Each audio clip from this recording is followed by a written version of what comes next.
Bonjour à tous et bienvenue dans une nouvelle vidéo YouTube dans laquelle je vais rapidement vous présenter mon patrimoine net. L'idée, c'est pas tant de parler chiffres, mais plus de parler un petit peu de pourcentage et d'expliquer un petit peu la répartition que j'ai de mon argent entre justement les différentes classes d'actifs qui constituent mon patrimoine net. Et évidemment, je vous parlerai après par la suite de la stratégie que j'ai mis en place qui est aussi propre à mon âge et notamment cette répartition aussi de patrimoine qui évidemment est différente en fonction de votre situation. Mais justement, moi, sur ma situation, donc j'ai 24 ans, je viens d'être donc diplômé d'un bac plus 5, et donc je vais rentrer en CDI à partir de septembre. Donc en fait, j'ai fait un bac plus 5, donc c'est-à-dire que j'ai pas pu travailler avant. Donc forcément, j'ai mis un petit peu de côté parce que je travaillais les étés ou autre, mais forcément, j'ai pas un patrimoine très important parce que évidemment, j'étais en études. Ce patrimoine-là, en fait, il va être divisé en trois parties. La première partie, évidemment, c'est les comptes bancaires que pour moi, évidemment, forcément, tout le monde a. Pour moi, ces comptes bancaires doivent représenter minimum entre 3, de toute façon, c'est ce qu'on trouve sur Internet, entre 3 et 6 mois de dépenses. En fait, l'idée de ces comptes bancaires, c'est évidemment, c'est pas grâce à ces comptes bancaires que vous allez devenir riche, hein, parce qu'évidemment, les taux sont pas très importants. Mais c'est au moins, c'est des revenus qui sont stables, qui sont assurés. Donc c'est toujours intéressant d'en avoir, notamment voilà, pour une situation X ou Y, si demain on perd son emploi, si demain on a un problème où on doit justement sortir de l'argent, il faut qu'on puisse trouver l'argent en fait dans ces comptes bancaires-là et pas justement sur ce qu'on va avoir dans la partie notamment bourse, parce que là en fait on va venir massacrer totalement la performance. Comme j'ai dit, le principal en bourse c'est finalement de laisser dormir son argent, c'est-à-dire d'investir le plus tôt possible et de laisser faire. Et le problème, le problème aussi, c'est que si jamais vous n'avez pas de compte bancaire suffisamment important. Si demain vous avez un problème, vous allez devoir venir piocher dans la partie bourse. Et il se passe à ce moment-là que les actions aient baissé parce qu'il y a une situation économique instable, par exemple, ou même un crack boursier. Vous allez vous retrouver avec peu d'argent et en plus de ça, vous allez vendre la plupart de vos actions. Enfin, c'est vraiment quelque chose qu'il ne faut pas faire. Donc, j'ai évidemment des comptes bancaires.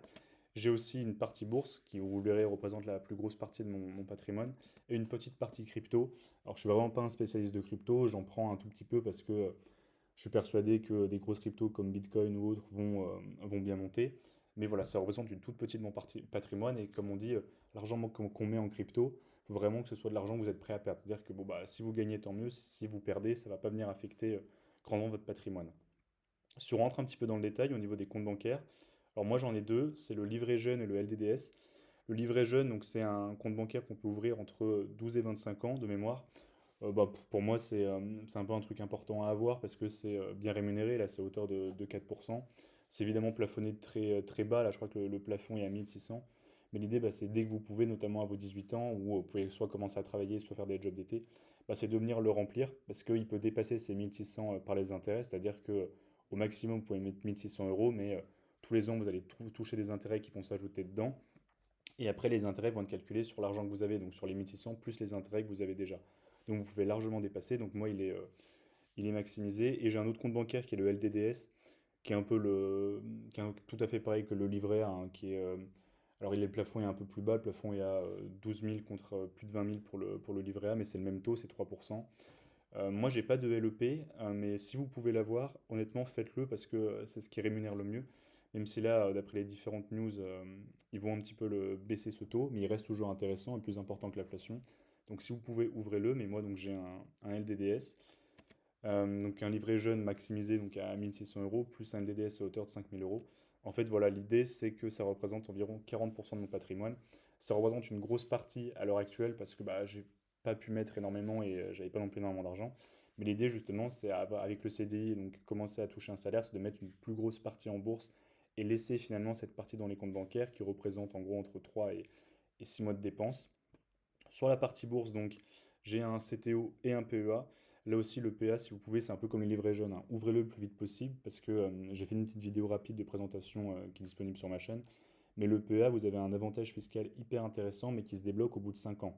Donc il faut l'ouvrir et l'avoir pendant 5 ans pour avoir du coup cette flat tax qui passe en fait de 30% à 17,2% sur les bénéfices, qui est hyper importante.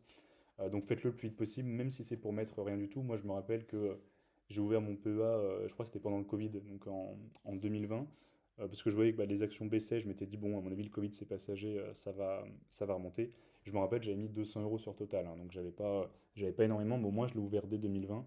Et donc dès 2025, si je veux sortir des actions ou sortir de l'argent de ce PEA, je serai taxé qu'à 17,2% contre les 30%. Donc évidemment, c'est intéressant. Là, sur la répartition, j'ai quand même plus sur le compte titre. Pourquoi? Parce que sur le PEA, ça va plutôt être justement des valeurs plutôt de dividendes, donc qui vont peu croître dans le temps, mais qui vont me verser un dividende. Là où sur le compte titre, je cherche justement à acquérir le plus tôt possible, on va dire, des valeurs de croissance, des valeurs qui vont avoir une très bonne performance dans les années, voire décennies à venir. Et en fait, j'essaie de mettre le maximum dessus, parce que je suis persuadé que c'est cet argent-là qui va vraiment se multiplier.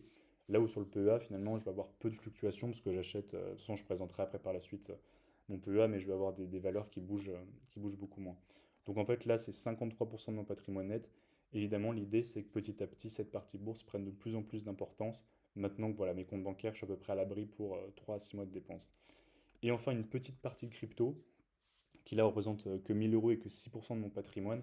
En fait, voilà, c'est vraiment. Et puis, je vais pas chercher très loin, hein. C'est du Bitcoin, de l'Ether, du Solana, des grosses cryptos, où je me dis, bon, bah, si ça monte et si ça fait un x2, x3, x4, x5, qui sont des performances qu'on veut venir chercher en crypto, bon, bah, je les prends, mais ce qui est aussi possible avec la crypto, de toute façon, c'est toujours corrélé, hein. Si vous pouvez faire un x5 ou un x6, c'est aussi, vous pouvez diviser, bah, vous pouvez quasiment tout perdre. Donc l'idée, c'est, bon, bah, si demain je perds ces 1000 euros, évidemment, ça va m'embêter, mais ça représente que 6% de mon patrimoine. Et je compte pas dessus. Là, c'est vraiment de l'argent que je mets et je dis, bon, on verra bien dans 10 ans ce que ça devient. Donc ça fait un total de 16 200 euros, qui je trouve est plutôt pas mal. L'idée, voilà, c'est pas tant le montant qui est intéressant, c'est plus de regarder la répartition, parce qu'il y a beaucoup de vidéos qui montrent un petit peu des patrimoines, et on voit surtout les Français qui ont une énorme partie sur les comptes bancaires et finalement peu en bourse. Et pour moi, il faut justement faire l'inverse, notamment quand on est jeune, c'est venir chercher la performance avec la bourse. On se rend compte que la bourse en moyenne fait quasiment du 10% par an si on laisse son argent pendant 20 ans. Bon, bah, venir le plus tôt possible en mettre pour justement avoir cette performance-là. Là où sur le compte bancaire, il faut vraiment que vous ayez le strict minimum, c'est-à-dire ce qui vous permet de vivre, ce qui vous permet de tenir si jamais vous avez un coup dur. Mais de toute façon, la phrase est très connue, mais personne n'est devenu riche en épargnant. Donc ne comptez pas là-dessus, mais vraiment maximiser sur la bourse ou sur la crypto. Je vous remercie, et puis je vous dis à très bientôt pour une nouvelle vidéo.